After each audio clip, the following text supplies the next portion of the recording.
దేశ ప్రజలు తెలివైన వారని వారి నైపుణ్యాలను ఒక్కసారి నియంత్రించగలిగితే అద్భుతాలు సృష్టిస్తారని అన్నారు. Smart cities mission first university meeting లో పాల్గొన్న ప్రధాని తమ నగరాన్ని స్మార్ట్ గా తీర్చిదిద్దుకోవాలనే చైతన్యం ప్రజల్లో వచ్చిందని అన్నారు.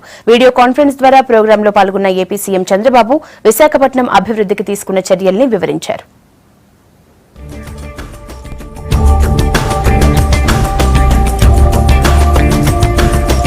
స్మార్ట్ సిటీస్ ని ప్రభుత్వం ఎంపిక చేయలేదన్నారు ప్రధానమంత్రి నరేంద్ర మోడీ. ఆయా నగరాల్లోని ప్రజలే తమ సిటీని నెంబర్ 1 గా చూడాలనుకుంటున్నారని చెప్పారు. ప్రజల్లో ఉన్న పాజిటివ్ అట్మాస్ఫియర్ అభివృద్ధిలో పోటీతత్వం పెంచిందన్నారు. అర్బన్ స్పేస్ ని అభివృద్ధి చేసుకునేందుకు ప్రజలు సంకల్పంతో ఉన్నట్టు మోడీ చెప్పారు. స్మార్ట్ సిటీ కాన్సెప్ట్ ये सिर्फ इस काम के लिए इतने पैसे दिए जाएंगे वो नहीं है, ये अपने आप में एक बहुत बड़ा जन आंदोलन है. ये बीते हुई कल के अनुभव के आधार पर उज्जवल भविष्य की नींव रखने का एक सार्थक प्रयास है. Smart cities mission first anniversary సందర్భంగా స్మార్ట్ సిటీస్ ప్రాజెక్ట్ మిషన్ ను పూణేలో జరిగిన కార్యక్రమంలో ప్రారంభించారు ప్రధాని. స్మార్ట్ సిటీస్ లో 69 ప్రాజెక్టులను మోడీ ప్రారంభించారు. స్మార్ట్ సిటీస్ ప్రయోగం సక్సెస్ అయిందని మోడీ చెప్పారు. స్మార్ట్ నెట్ పోర్టల్ ను మోడీ ఇనాగ్యురేట్ చేశారు.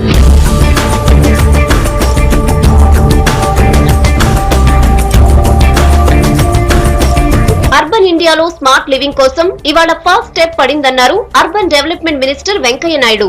From Delhi for launching 14 smart city projects of Pune, another 69 projects are also being launched today in other cities selected for development as smart cities in the first batch of 20 cities.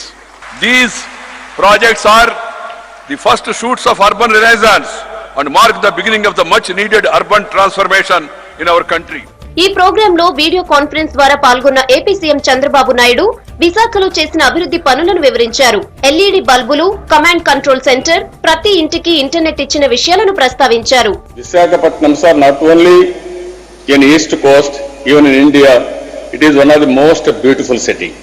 Clean, commerce capital, we wanted to make it, green living and also smart business. That is what we are establishing, sir. It is a city of beaches and also excellent hills. అయితే smart cities mission కార్యక్రమాన్ని BJP, ఎన్డీయేతర పార్టీలు బహిష్కరించాయి. ఎన్డీఏలో భాగస్వామ్యులుగా లేని రాష్ట్రాల ముఖ్యమంత్రుల్లో ఒక్క Odisha CM Naveen Patnaik మాత్రమే కార్యక్రమంలో పాల్గొన్నారు. మిగతా వారంతా బాయ్కట్ చేశారు.